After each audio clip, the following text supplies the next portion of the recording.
මට දැනෙනා ආදරයක් තිබුණා ඔය හෙවනේ මානි වුණා නරරරේ නරරරේ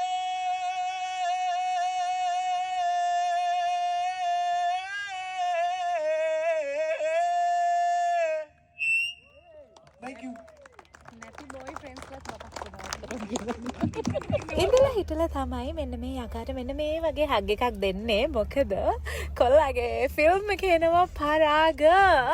ඉතින් ඒ ලස්සන වුණ චිත්‍රපටි ලෝකයට අද දවසේදී නවතම චිත්‍රපටයක් එකතු වෙනවා. එම චිත්‍රපටය පරාග. ලස්සනට ඉන්න ඕනේ. අද නළුවෙක් වුණා. නළුවෙක්. ඩබින් කරලා එකට පටන් ගත්ත යාළුවෝ ෆිල්ම් එකකින් කොහොම හරි ඉන්නේ හැබැයි ගෝමිරිය කොල්ලෙක්. කඩවල ගාම බ්‍රෝ. යෂ් ප්‍රධාන නළුව වෙදි ප්‍රධාන නිලිය අපේ රශී කෙල්ල. මගේ පළවෙනි චිත්‍රපටි වෑයම හීනේ වචන වලට බෙල්ලන එක නම් එච්චර ලේසි නෑ. මේ මොනවල් දකින්නකොට තියෙන සතුට වචන වලට බෙල්ලන එක ලේසි නෑ. පරාග ෆිල්ම් එකේ මියුසික් ලොන්ච් එකට තමයි අපි ගියේ. ඉතින් යෂ්ගේ ෆිල්ම් එකට මං නොගිහින් කොහොමද ඔයාලම කියන්නකෝ. මේ සංගීතය මේක සංගීතය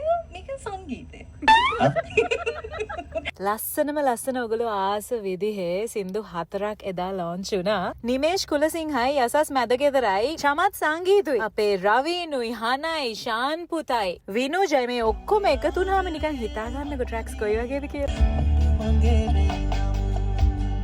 පැරි පැරි දුක දෝරේ දෝරේ ගෙලුවා ඔය කොල්ලගේ ලස්සන හිනාවක් ගියා ඩිම්පල් එක බඩ අස්සේ මගේ සහෝදරයා ධනුෂ්කයත් එක්ක මාව සෑහෙන කාලයක් තිස්සේ මාව වැටෙන්න නොදී මාව හදලා උගන්නලා මාව අද මේ ට්‍රේන් කරා මෙතෙන්ට එනකම් සෑහෙන ට්‍රේනින් එකක් දුන්නේ. ඉතින් මගේ පොඩි කාලේ ඉඳන්ම දැකපු හීනය අද මේ වගේ අද මෙතන මම දකිනවා. තව චුට්ට දවසකින් හෝල් එකේ ස්ක්‍රීන් එකේ දකිනවා. ඉතින් මාර ආඩම්බරයි. thank you so much ලස්සන උත්තරයක් නෑ ඔයාට පර්සනල් කිව්ව දෙයක් නෙවෙයි. ඒක මේ මොනිය. ඔයා ඇත්ත කියනවා රශිප් බාට පැත්තට එන්න ඕන නිසා නේද මට යශෝ බාර දුන්නේ නෑ මං ඉතින් කැමති ප්‍රොඩියුසර්ට. මේ කතාව ගැන කිසිම අදහසක් මෙතනින් ලැබෙන්නේ නැහැ. ඒක ඇත්තටම බලන්නම ඕනේ. වෙනස්ම විදිහේ නිකම්ම ආදර කතාවක් නෙමෙයි. මේක ඇතුලේ ගොඩාක් දේවල් තියෙනවා. ඉතින් හොඳම ටික ඉස්සරහට විශේෂම ස්තුතිවන්ත වෙනවා ධනුෂ්කය.